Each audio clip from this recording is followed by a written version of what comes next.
কথা কোন ঠিক কিনা? তার মানে এই সমস্ত ফালতু গান পৃথিবীতে আর হতে পারে? আল্লাহ বলবে হাদা মা ওয়াদার রহমান ওয়া সাদাকাল মুরসালুন।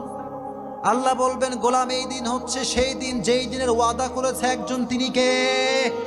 ওঠো, কিয়ামত কায়েম হয়ে গিয়েছে। কিয়ামতের সফল কোন ব্যক্তি হবে?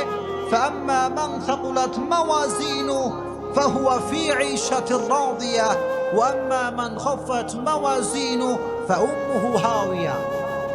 আচ্ছা কম, জান্নাত পাওয়ার জন্য 100-র ভেতরে কয় নাম্বার পাওয়া লাগবে? মাশাআল্লাহ, একজন বলছে 51, আর বাদ বাকিরা কি কয়? কত পাওয়া লাগবে দেখি, কম দেখি। 51? সবাই শিওর 51 পাওয়া লাগবে। দ্যাট মিনস কিয়ামতের কঠিন ময়দানে যার আমলনামা হালকা ভারী হয়ে যাবে, আল্লাহ বলবেন ওর জন্য জান্নাত সুনিশ্চিত। কম সুবহানাল্লাহ, জান্নাত সুনিশ্চিত। রব তুমি আমাদের সবাইকে কিয়ামতের কঠিন ময়দানে আমলনামাটা ভারী করে দিও, চিল্লায় কোন আমিন।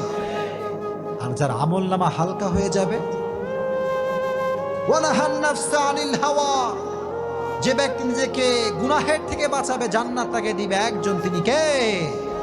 আর যে আজীবন সুদ খেয়েছে, ঘুষ খেয়েছে, তার আমলনামাটা হালকা হয়ে যাবে, তার জন্য জাহান্নামের ঘোষণা করবে একজন, চিল্লায় কোন তিনি কে?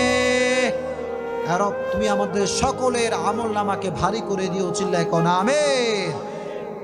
তাহলে কবরের জীবনে মুক্তি পেতে চাইলে একটা আমল করবেন, প্রত্যেক দিন এশারের নামাজের পরে সূরা মুলক তেলাওয়াত করবেন। সূরাটার নাম কি? জয় কোন সূরাটার নাম কি? সূরাতুল মুলক।